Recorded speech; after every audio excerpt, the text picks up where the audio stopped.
Well, for the first time I seen something like this, when I was a kid, I was always interested in this stuff. I loved it. The movies that came out, The Legend of Boggy Creek and stuff like that. I always loved this stuff. Well, and I was always in the woods playing growing up, so I was always looking for stuff.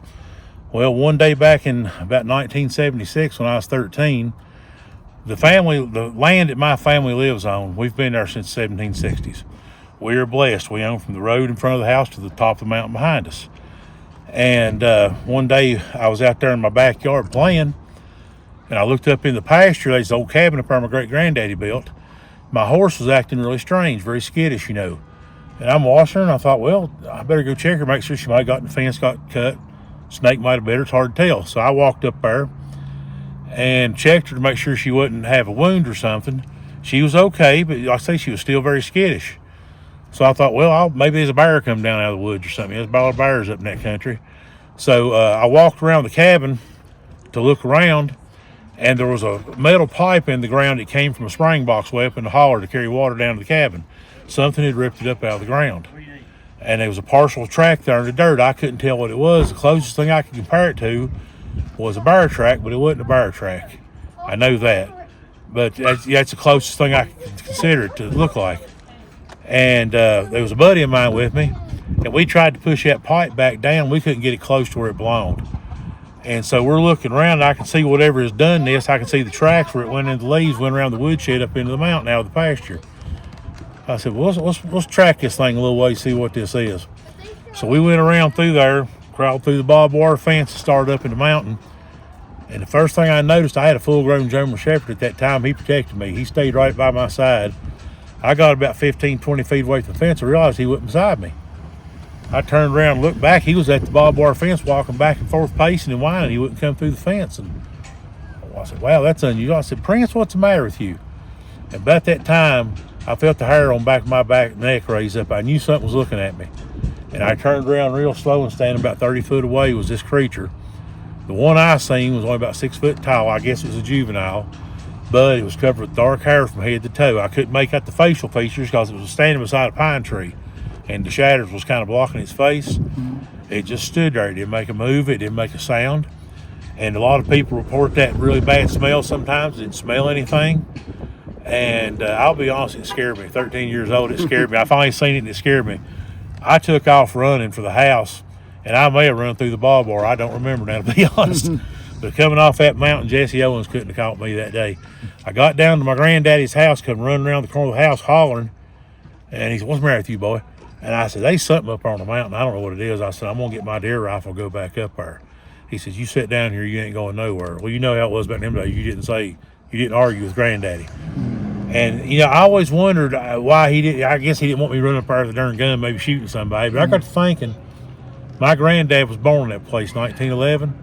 I really think he knew it was up there. Yeah. I think he knew it was up there. He knew it was nothing to bother us, So over the years, I got to research him more and study him more. And eventually, I met people who are shamans in their respective tribes. One's Cherokee, one's Blackfoot, one's Hopi, and one's Comanche. And, the natives had the stories about how these things were protectors of the forest and everything. And I told them my story, and they all think that this creature or its clan has been on our family property all these years, and it kind of looks over us, protects us, which I find very comforting. I've never seen it again. I've heard it several times. The morning my book came out, in fact, it knocked on the side of my house about 12 feet off the ground 2 times. And I told the shaman that, and they said, well, we think it's letting you know it's glad you're finally telling the story. It's okay. Like I said, I've never seen it again. I've heard it. I've tracked it, Well, a few years ago, my son was living away from home at the time. He came out there one night after work to see me, and before he left, he went out to the woodshed to get me some firewood. And he come back in, he had kind of a funny look on his face. And I said, what's the matter, bud? He said, Dad, I just seen something out in the backyard. I don't know what in the world I seen. I said, well, what did it look like? He said, it was really tall, and it was on 2 legs. He said, when my light hit it, it leaped about 20 feet and landed in the creek bed, and then it took off up through the pasture and run through the gap of the mountain where I seen the one I seen years earlier. And I said, well, bud, I told you he was still around. I said, ain't nothing to be afraid of, And the funny thing was, when he got home that night where he was living at the time, he came back and said, you ain't gonna believe this. I said, what? He said, when I pulled out, there's an old concrete block building beside our house that my grandparents had a country store in back in the 50s. It's in bad shape now. He said when he pulled out, that thing was standing there beside that building watching him drive away, and he said his eyes was going at this time. Now, I don't know if it was a reflection of the booger light we had up there, what, but he said he could see its eyes glowing. And I said, well, son, did you slow down and look at it? He said, heck no, I sped up and got out of there. But it's still around. I still, every now and then when I go out early in the morning, I'll hear it making its call up on the ridge or something. And I'm finally getting more and more people around home to open up to me and tell me their stories of seeing something or hearing something very similar to what I've seen right there at the house. And you wrote a book. Yes, sir. About stories. Yes, sir. What is the name of the book so people want to buy it? The name of my book is The Mountain Man Story of Bigfoot. It's a collection of sightings from Southwest Virginia. There's a couple stories from West Virginia, Kentucky, and Tennessee in there too. In fact, one of the funniest stories, I think, not funny, Pigeon Forge, Tennessee. Everybody knows what a crowded place Pigeon Forge is. Well, some friends of mine was working for Hatfield McCoy Dinner Theater down there several years ago. And in the summer days when it was real hot, they'd go out back. There's some woods back there and a creek runs through them. They'd go back there and swim in the creek to cool down. They found fresh tracks in the creek bank down there one day when they went out there. I've got pictures of those tracks in my book. And the tracks were sunk into that hard-packed sand about 1.5 inches or so, about 7 foot apart in stride. And my buddy told me that, sent me the pictures. He said, I weighed about 230. He stepped in the sand beside the footprint to see how far he'd sink. He said he barely made an indentation. So 230 pounds barely marked something to sink 1.5 inches in that sand. That was a big critter or whatever it was. Yeah. On your sighting that you saw when you were 13, any other details about it that you can describe, the shape, anything that you can add to that? Its arms were long. That's the first thing that really caught my attention. Its arms, the hands looked like they were hanging down a lot lower than a normal man. People say, oh, you just seen some guy standing there or something. This creature's hands were hanging a lot lower than a man's arms would hang. It had really long arms. Like I said, it was covered with dark hair, but one thing that stood out to me, its left arm had white spots on it. I don't know if that was something on its fur or there was sunlight shining through the tree, because like I say, I'll be honest, I didn't hang around long enough to really look that hard. Yeah. But I do remember there was like 3 or 4 white spots showing on its left arm. And I've always wondered about that because, like I said, I don't know if it's the sun shining through the trees that caused that effect or what. They seemed kind of regular to me to be sun shining through tree limbs. I don't know if this thing was marked some way. I've never heard of nobody seeing one with markings on its arm like that, but yeah, that's what I saw. And even at 13, you could tell the difference between a bear. Oh yes, sir. Person. I've been hunting for several years by that time. My granddad started me hunting. I was 8 or 9 years old.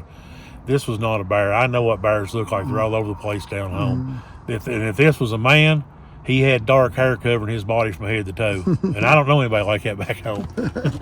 And the one your son, he saw it. Anything else he added to the way it looked? He just said it's just like the partial light. He said when he saw it, when the movement caught his eye, he said he could just see from like the waist down, just see the 2 legs. And he said, but what it was really tall. And he said this one had kind of a brownish fur. He said it had long hair like on the legs he could see. Now, when he saw it the second time that night, it was standing in the shadows, but he could see its eyes, I think, probably reflecting the light from the booger security light we've got there. Yeah. But that's what he described. Did he say what color the eye shine was? He said it was white. So it was shining white. White, right. Wow. That's exciting. Thank you for sharing those stories. I'll in my description on this video, on the description, I'll put a link to your book. Awesome, I appreciate so people could that. buy it off Amazon. I'm excited to read it. Here, hold it up for the camera there. All right, here's my book about the Bigfoot stories. Now this old building in this picture, that's on my family property. The sighting I had was about 50 feet behind this building. So that's right there where I saw him at. Awesome. And your story's in there too? That's the very first one. Okay. All right. I look forward to reading that. I hope you like it. I've been blessed. A lot of people have got my book and told me they liked it. So I'm very happy with that. I hope you'll like this too, sir. I will. Thank you. All right. Thank you. Thank you.